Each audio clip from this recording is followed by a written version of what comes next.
pickerel. We call them pickerel, and the Americans call them walleye. I call them walleye. I don't know why, because I'm not American. Fake American. And we caught 10 that we kept. 10. Fun. Me and my friends. That's fun. We got 10. And then I was thinking, remember when we went to Guess Bay, that area? Yeah, and you fished for... And I saw you banned me from bringing fishing equipment because you didn't want me to be distracted on our vacation. And so when we got there, No. I banned you because the fishing license is really expensive to fish in Quebec. Oh yeah. And the fine is really big in Quebec also. And we don't want to break rules. But I didn't know. No, that's not the story. Yeah. The story is... I didn't know that you were allowed to fish into the sea. Off the pier. You can so fish when off we the shore. roll into Anyway. every fishing village that looks exactly the same with the church and then we see all these people reeling in fish, and I went down there super excited, and they were catching holy mackerel, and they're like little torpedoes. Not the best eating fish because we ate a few, and I bought the cheapest rod, and I bought 2 lures, and I caught hundreds of fish. Then I was thinking, like, so the point of fishing isn't necessarily catching the fish. Like, it is catching the fish, but every cast gets a little redundant, and it's like, okay, how long can I do this? Like I've fishing caught stories. 400 fish. They're all the same thing happens. I reel it in. Anyway, so yesterday I think we fished for 3 hours, and I caught, I think 3. I put 2 back and I kept 1. Nice. And I figure if you catch a fish an hour, I'm okay with that. Okay. My other friend, he caught like every 20 minutes. And they caught some pike. Nice. Well, they didn't keep them, but yeah, pike aren't nice. You don't want pike. I thought lots yesterday about yesterday's reading. I thought a lot about panic. When is the last time you felt scared? Like scared? When they said that 30% capacity of churches are open. You feel scared. Hey. I just was realizing there's a difference between like if my house is on fire and I panic, like I'm supposed to. Adrenaline, like it's for a purpose. Yes. And so yesterday I thought lots about different kinds of panic. And I remembered doing a friend's like virtual... Do you fall victim to panic? And is that where adrenaline comes from? No, but yesterday I remembered my friend's virtual reality thing. Her daughter bought this like $500 virtual reality thing that you put over your head.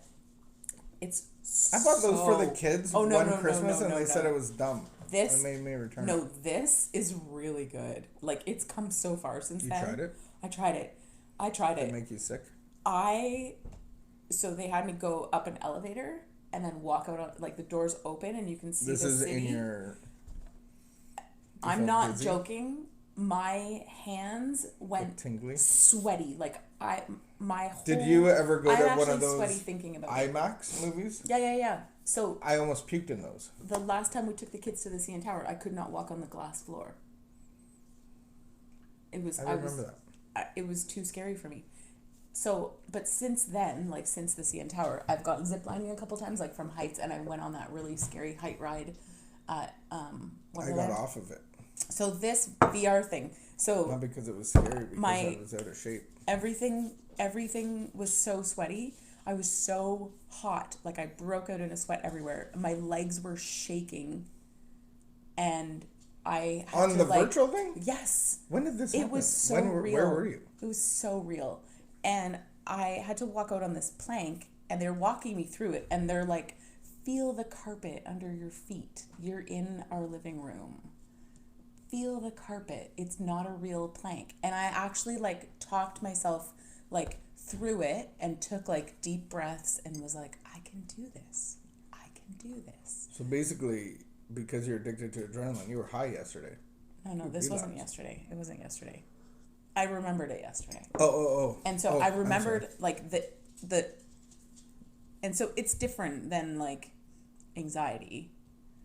That more intense anyway. I just was thinking, and then my friend was sharing how how therapy, like if you went to therapy like 10 years ago, they would have told you put your anxiety in a balloon and let it float away. And how now they're saying, like, actually that doesn't work. You need to actually sit in your anxiety and feel it and experience it and recognize what your body is doing. That's what we talked about yesterday, which I said that's what I've been doing. I've been, like, feeling my body, like what's actually happening. Why do I feel anxious? I was still awake till 2 a.m. last night. Ooh. It was after 2 a.m. Well, that's the big thing of the addiction cycle. So when I put poison in my body, such as alcohol, I have an abnormal reaction. Usually when people and I've been to these parties where they put 1 or 2 drinks in, and they're like, oh, I feel weird. Oh, I feel like they get clammy in their hands. 1 or 2 drinks in what? What? 1 or 2 like drinks I've gone to what? a party where they've drank 1 or 2 drinks. Oh, people. You know those people who can drink 1 or 2 drinks. I went to a party or 2 like this in my sobriety. Okay. And people I was who like, don't drink. Really, they just don't really drink. No, they drink, but they have 2 drinks, and everybody's like shutting the bus doors.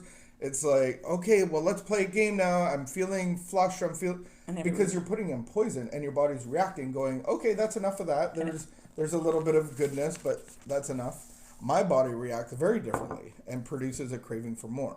Okay. So that's the abnormal reaction, and so you're identifying your abnormal reaction to adrenaline that you play with. Through your... But I don't think that that's there's a reason that theme parks are really popular. Yeah. But I think the difference is that's why drinking is really popular, but most people, only 10% of the people drink 90% of the alcohol. So not everybody has this, what I have. Most people can drink safely. It's what the body does internally to the release of the chemical reactions in your body. A little bit of science. I have to think about it a little bit more. You're not a doctor, and so I feel like just dismissing my... I'm not dismissing anything. Or saying that my anxiety is the same as my love of roller coasters is confusing to me. Now it's confusing to me because I didn't know what I was. I wasn't contradicting anything. Oh, okay. I'm not against you. I'm for you, and I started by saying there's different kinds of panic. Actually, that's an internal reaction that actually, I liked how it talked about, breathing through it and recognizing it and that we're going to be okay.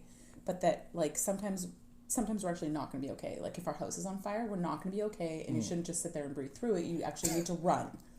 Right? And so if you're afraid, that there's actually, but the thing that I was thinking yesterday is, the important thing that I was thinking yesterday is that learning to slow down and realize what's happening is such an important process.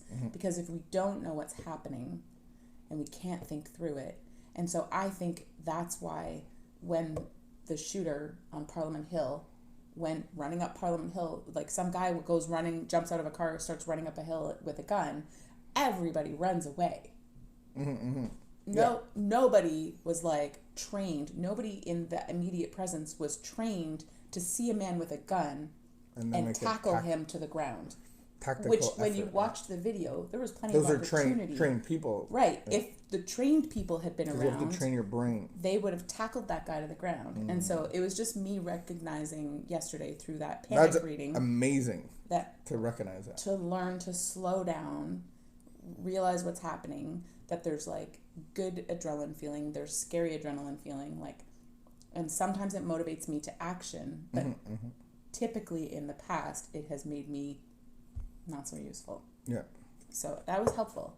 And then I was talking it through with my friend, and she was talking about how sometimes she can get this huge burst of excitement or energy or adrenaline to help someone with their problem.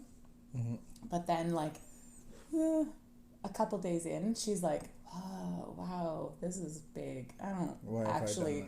Yeah. So that was this is a great realization because it's exactly the same as me, where in my addiction, I create this, I have this, we all have it, an emotional barometer, and I can create emotions, and my mind does this and does things and makes little arguments and does this, does that, so that it knows my brain is trained to when I have an emotional outburst up to here, I go drinking.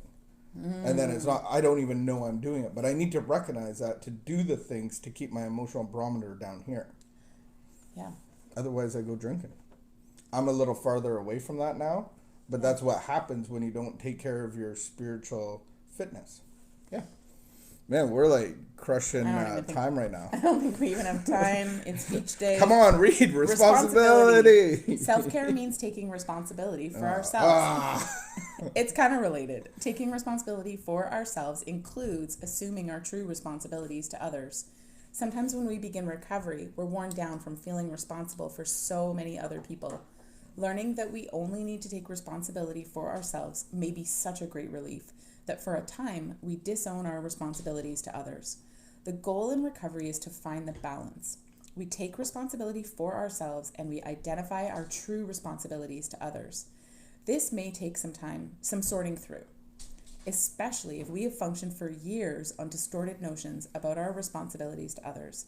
We may be responsible to one person as a friend or as an employee, to another person we're responsible as an employer or as a spouse. With each person, we have certain responsibilities. When we tend to those true responsibilities, we find balance in our life. We are also learning that while others aren't responsible for us, they are accountable to us in certain ways. We can learn to discern our true responsibilities for others and to others, for ourselves and to others. We can allow others to be responsible for themselves and expect them to be appropriately responsible to us. We'll need to be gentle with ourselves while we learn. Today, I will strive for clear thinking about my actual responsibilities to others. I will assume these responsibilities as part of taking care of myself. That's good. It's good. You don't even have to say anything. I like the wording of this, where it's responsibility. And I've heard it so many times, and it's such a falsity of this is a selfish program. It's not a selfish program. These rehab centers have convinced people that you got to take care of yourself. It's selfish, but the reality is the only way I stay better is by dying of self. And so the word of responsibility actually brings that to light. I have this responsibility to myself to get better, to pass on the message. That's good. Yeah, it's responsibility. Don't be over responsible.